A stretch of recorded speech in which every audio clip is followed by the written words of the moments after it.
ఈరోజు మా వాడిని స్కూల్ దగ్గర దింపేసి వస్తూ ఉంటాయి అనమాట. ఎవ్వరూ తగ్గట్లేదు అసలు. స్కూల్కి వెళ్ళేటప్పుడు చూశాను, వచ్చేటప్పుడు చూశాను. అస్సలు అందరూ కూడా అస్సలు తగ్గేదేలే అంటున్నారు. అసలు ఏం జరిగిందనేది మీకు వీడియో లాస్ట్లో అయితే చెప్తానమాట.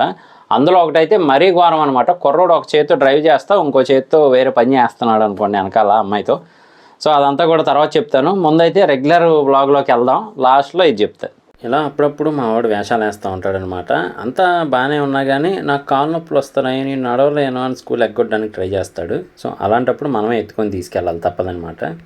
మా వాడిని దింపేయడం అయిపోయింది, అంతా అయిపోయింది. ఆల్రెడీ ఫుల్గా ఆకలి అయితే వేస్తూ ఉంది, అందుకని అయితే ఫాస్ట్గా వెళ్తా ఉన్నాను ఈరోజు.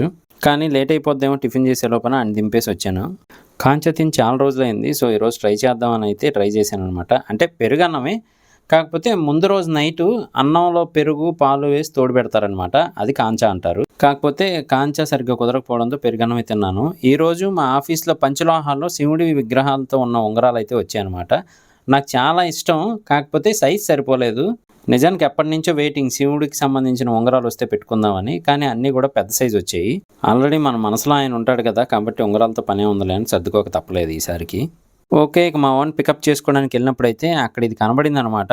కొంతమంది ఏమో కాటన్ క్యాండీ అంటారు, నేను మాత్రం పీచు మిఠాయి అంటాను. చిన్నప్పుడు ఈ కొనుక్కోవడానికి యుద్ధాలే జరిగేవన్నమాట. మొత్తం అంతా ప్యాకెట్ ఓపెన్ చేస్తే కొంచెం వచ్చేది. సరే, ఇక మా ఓన్ దింపేసి నేను రెగ్యులర్ ఆఫీస్ వర్క్లో అయితే ఉన్నాను. ఈరోజు కొంచెం లోకల్ అయితే తిరగాల్సి వచ్చింది షాప్స్కి. ట్రాఫిక్ మాత్రం చాలా పెరిగిపోతుంది ఏంటో రోజు రోజుకి. ఈ ఫుడ్ అయితే స్పెషల్ అని చెప్పొచ్చు. కృష్ణా గారి వీరాభిమాని ఒక ఆయన ఉంటారనమాట, పటమట హై స్కూల్ రోడ్లో అయితే ఉంటుంది. ఆయన బండి మీద పెద్ద కృష్ణా గారి ఫోటో ఉండి కృష్ణా టిఫిన్ బండి అని అయితే ఉంటుంది. చాలా బాగుంటుంది, ఒకసారి ట్రై చేయండి. బెజవాడ స్పెషల్ పునుగులు దొరికితే. అలాగే వెళ్ళేదారిలో వెంకటేష్ గారు కనబడ్డారు, అదేనండి రామ్రాజ్ షోరూమ్ దగ్గర అయితే పెద్ద కటౌట్ కనబడింది. ఓకే, ఆయనకి హాయ్ చెప్పేసి అయితే ఇక్కడికి వచ్చాను అనమాట. సిద్ధార్థ కాలేజ్ అంటారు ఇది. చాలా మందికి అయితే స్వీట్ మెమరీస్ ఉంటూ ఉంటాయి అనమాట. మీలో ఎవరైనా సిద్ధార్థ కాలేజ్ చదువున్న వాళ్ళు అయితే కనుక కింద కామెంట్ చేయడం మర్చిపోకండి. ఇక ఈ రోజు అయితే మా మేనగోళ్ళకి అర్థం కావట్లేదు అని అయితే చెప్పింది. కాకపోతే మనకి చాలా ఈజీ అనమాట, ఎందుకంటే థర్డ్ క్లాస్ది కాబట్టి. సో ఎక్స్ప్లెయిన్ చేసి చెప్పేసాము, ఈజీగానే అర్థమైంది. అలాగే ఇంటికి వచ్చిన తర్వాత చెప్పాను కదా, ఇదిగోండి బెజవాడ స్పెషల్ పునుగులు. ఎప్పుడూ కాదు, అప్పుడప్పుడైతే నేను కూడా కొంచెం అవుట్ సైడ్ ఫుడ్ తినిపిస్తూ ఉంటానన్నమాట. మరీ సుకుమారంగా ఇంట్లో ఫుడ్ అనే కాదని. పైగా ఇక్కడ టేస్ట్ కూడా బాగానే ఉంటుంది. ఇక చెప్తా అన్నాను కదా, ఏంటి అంటే ఫుల్ ట్రాఫిక్గా ఉంది ఈరోజు అయితే మాత్రం. స్కూల్కి వెళ్ళేటప్పుడు అంటే ఎర్లీ మార్నింగ్ అరౌండ్ 9కి ముందు అనమాట. ఆ టైంలో స్కూటీ నేర్పుతా ఒక పర్సన్ అయితే వచ్చాడు, అరౌండ్ 25 years అయితే ఉంటాయి. ఆ అమ్మాయి తిన్నగా రావటం కూడా బండిని గుద్దేసేలాగే ఇలా క్రాస్గా అయితే రావడం జరిగిందనమాట. నేనైతే ఏదో జరిగింది అనుకున్నాను, కాకపోతే మొత్తానికి మళ్ళీ బ్రేక్ వేసుకొని తిప్పడం జరిగింది.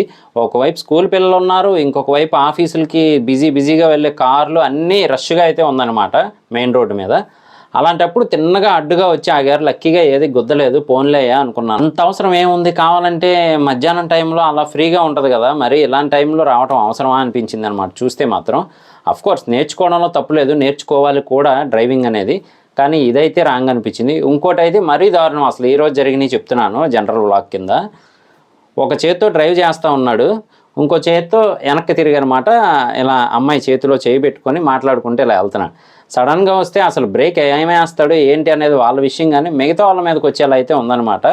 అది చాలదన్నట్టయితే ఇక మరి ఆ రకంగా జరిగింది. సో నిజంగా చూసి ఆ అమ్మాయి అప్పటికి కొడతా ఉందన్నమాట వెనకాల, కానీ మనవాడు మాత్రం లేదు మనది ఉడికే రక్తం అన్నట్టయితే బిహేవ్ చేశాడు. సో ఎలా అయితే జరిగింది, ఓకే ఎవరిష్టం వాళ్ళది. కాకపోతే కొంచెం దానికంటూ సీక్రెసీ అది ఉంటే బాగుంటుంది కదా ఇంటి దగ్గర కానీ, లేదంటే ఇంకా వాళ్ళకి నచ్చినట్టు. కానీ మరి రోడ్ల మీద అలా అయితే రిస్క్ కదా, చిన్నపిల్లలు అటు ఇటు వెళ్తూ ఉంటారు అనిపించింది అనమాట. మళ్ళీ రేపు నెక్స్ట్ వ్లాగ్తో కలుస్తాను. నేను మీ ఆటగాడి ప్రసాద్. Thank you.